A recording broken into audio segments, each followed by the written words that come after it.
Hi, I'm Lilli Berlin, and I'm your new freestyle dance teacher. Just kidding, I'll be your new history teacher.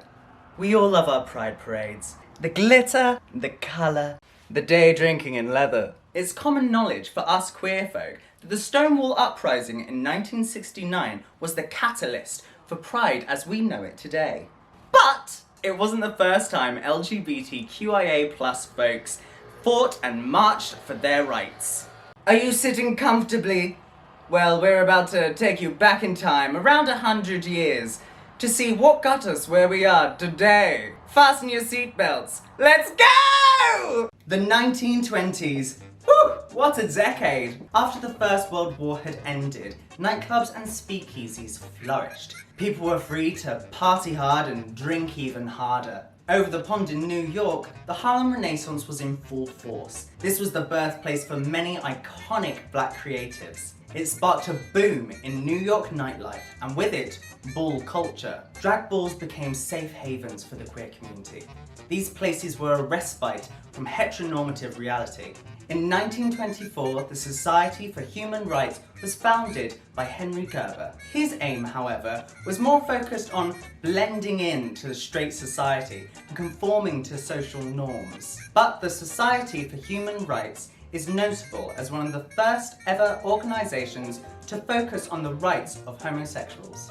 Although homosexuality was illegal, this law was rarely enforced. It may seem surprising, but LGBT+ culture in the 1920s, although hidden from view, was pretty lit. Oh, that's gross. We now come to a period called the 1930s. Depression, prohibition, censorship, moral something or other, and queer characters were banned from film. Sodomy laws were heavily enforced, and gay people were pushed back into the closet. This isn't just any closet. This is the patriarchal government's flat-pack coercive closet, poached in steamy fascism. This only got worse as we moved into World War II and the 1940s. In the US and the UK, men who were drafted into the armed forces were often discharged if they were found out to be homosexual. And throughout Europe, between 5,000 and 15,000 gay and lesbian people were murdered during the Holocaust. Despite the bleakness, people who remained closeted often found kindred spirits, either in the army or at home, who subsequently formed secret relationships and support networks. Let the clouds part is the 1950s. Not without its problems, but we do have a new age for gay, queer and trans visibility. The Mattachine Society was formed in 1950 and was one of the first gay rights organisations. Their name, given by the founder Harry Hay, derives from the French medieval mask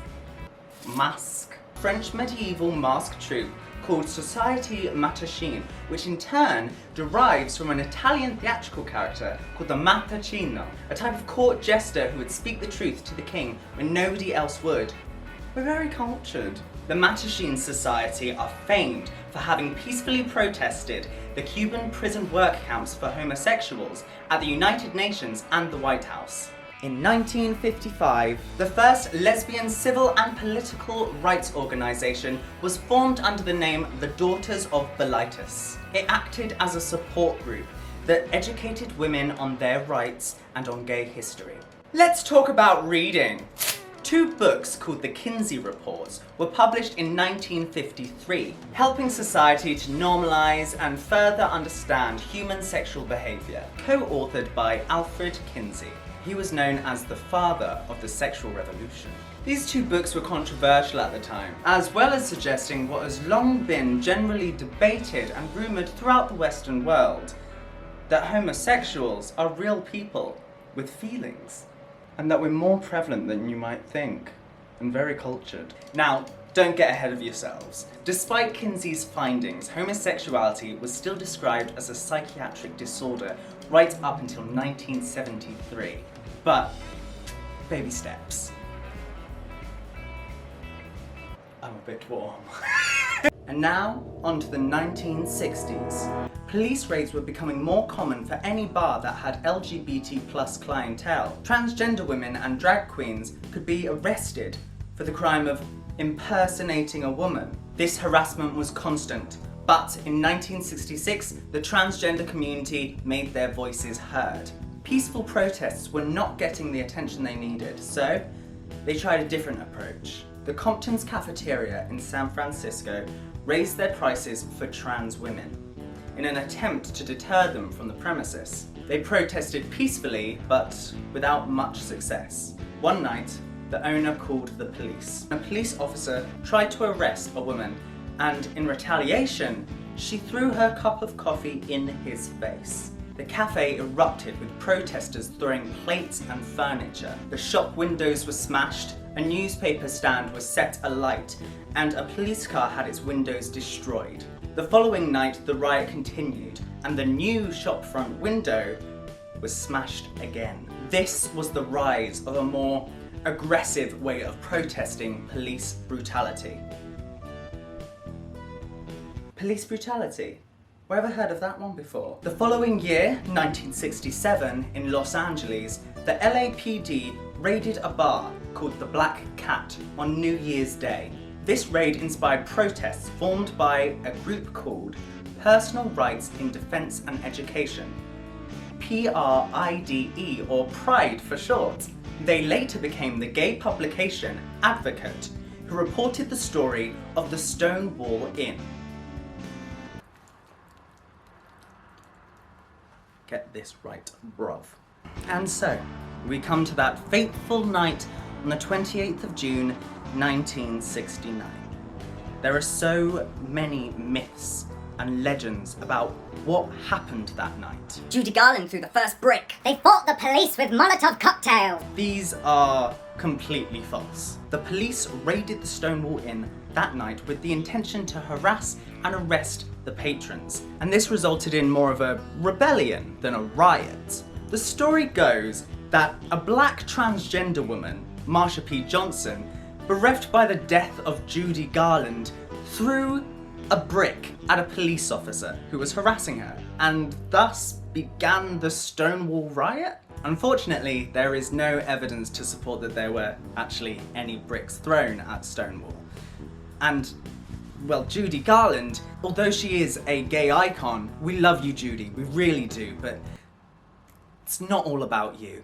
It's so important that we remember these moments in history for what they are. So much of queer history hasn't been documented. But what has continued is the effect that these moments have made for future generations. The events at Stonewall were the catalyst for the gay liberation movement and the March on Christopher Street the following year. And that has become the Pride parades that we know today. That's the 60s.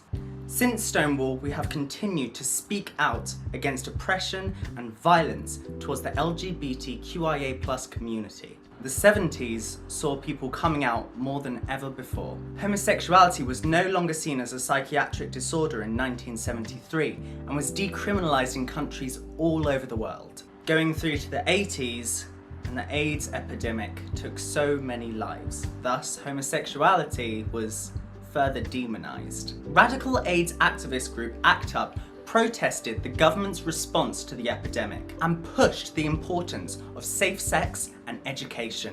There is so much that has been done by the generations before us, and I've only touched upon a handful of moments in the past 100 years. We have come so far, and that's worth celebrating, but we've still got a long way to go.